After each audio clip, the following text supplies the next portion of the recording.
Casi 7 de cada 10 jóvenes españoles no confían en que la democracia funcione. No es apatía, es la conclusión lógica de ver año tras año cómo sus problemas más urgentes quedan sin resolver.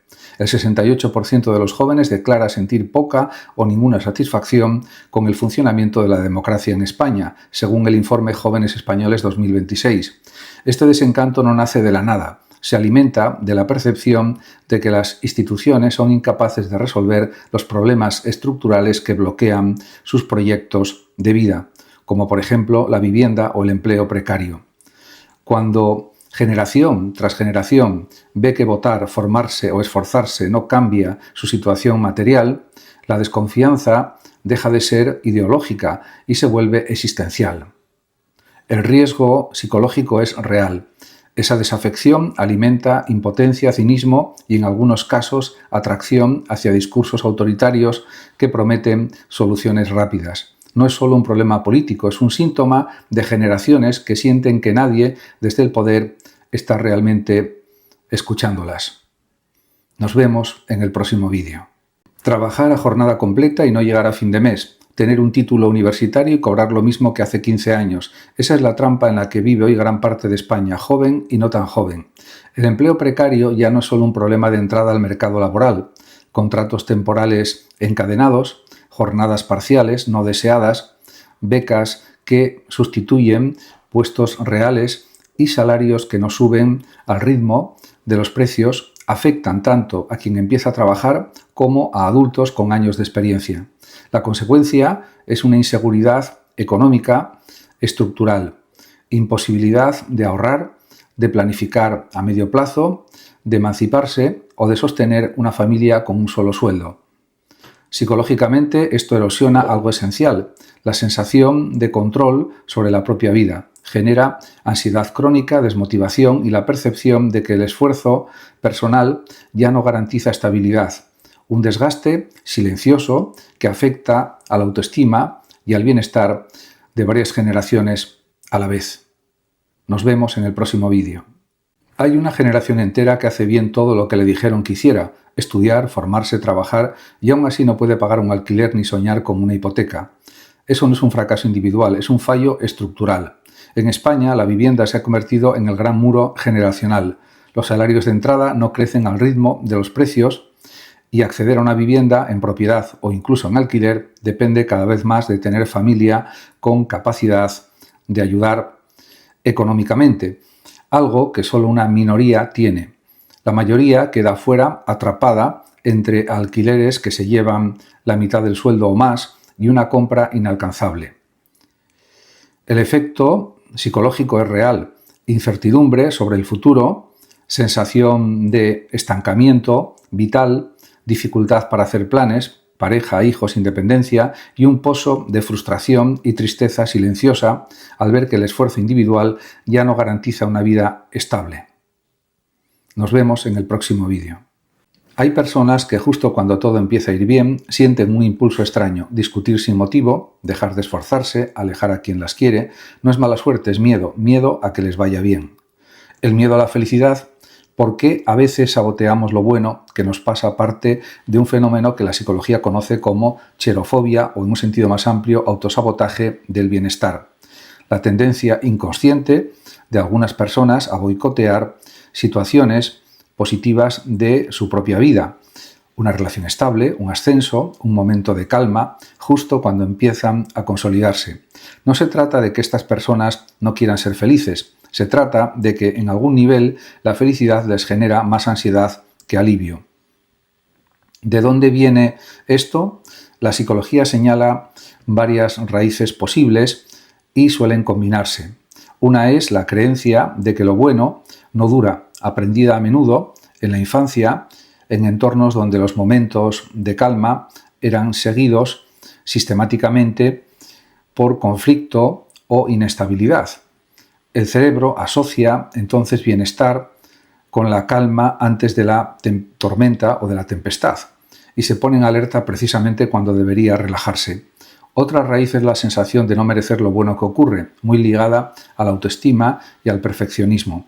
Si crees en el fondo que no eres suficiente, cualquier logro se vive como un error que en algún momento será descubierto y corregido.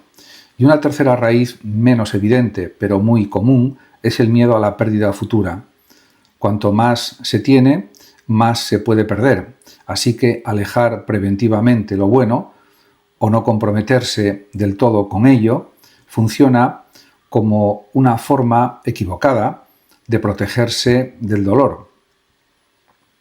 Este mecanismo no distingue edades. Aparece en el joven que rompe una relación que iba bien antes de que se rompa ella sola, aparece en el adulto que tras un ascenso empieza a cometer errores que antes no cometía, aparece también en la persona mayor que al fin, con tiempo libre para disfrutar, no logra permitírselo y lo llena de obligaciones innecesarias.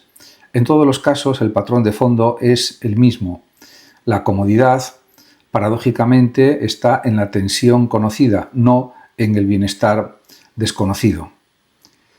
La clave para trabajar esto no es forzarse a ser positivo, que suele empeorar el problema, sino aprender a tolerar la felicidad igual que se aprende a tolerar cualquier otra emoción intensa. Nos vemos en el próximo vídeo.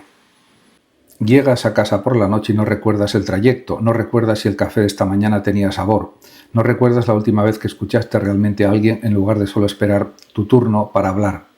Bienvenido al piloto automático.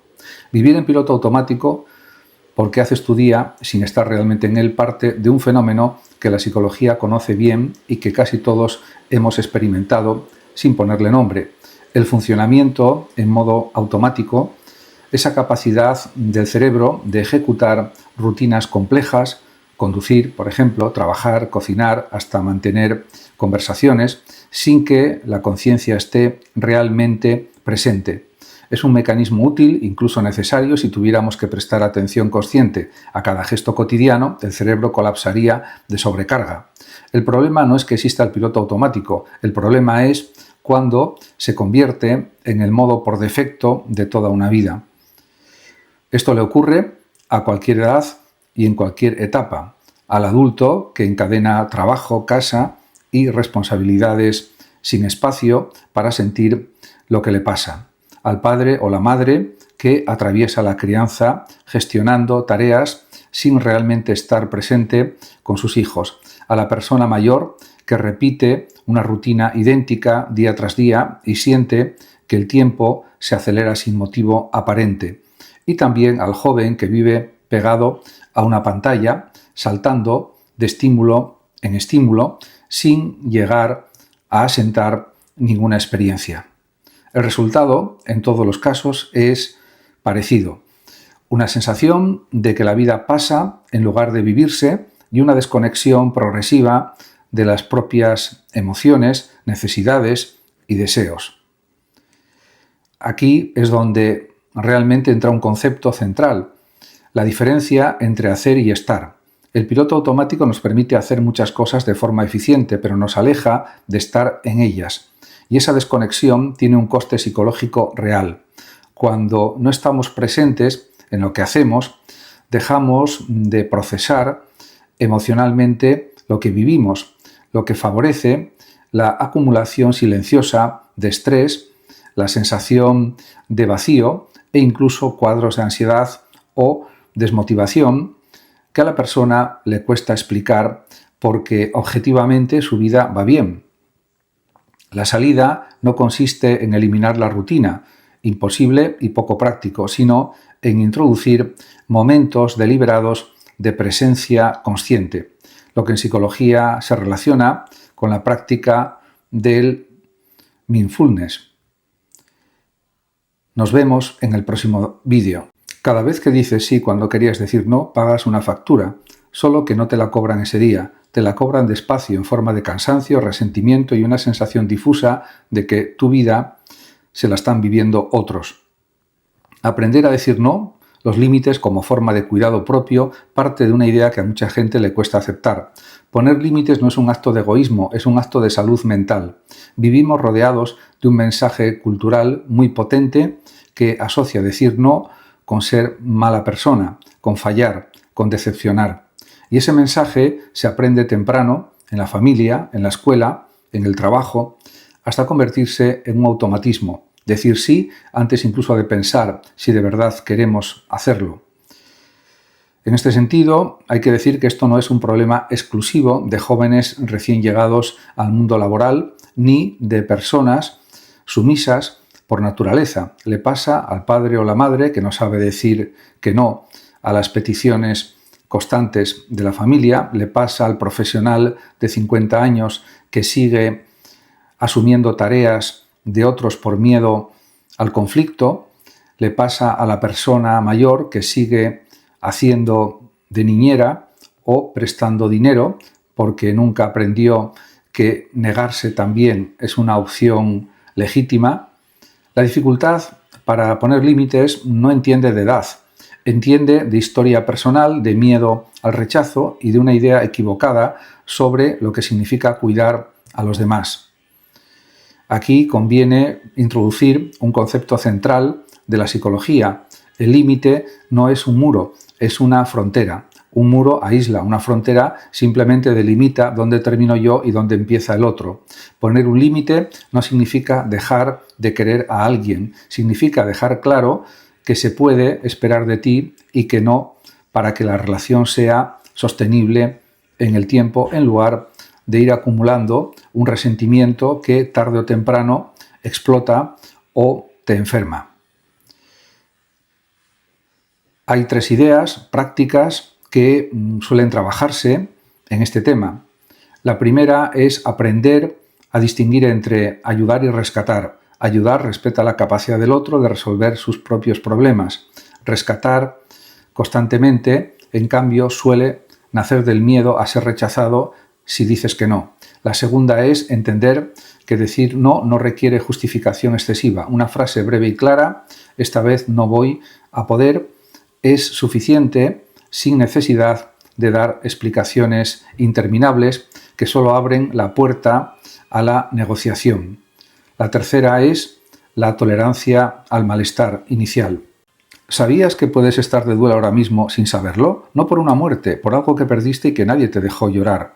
Hola, bienvenido o bienvenida.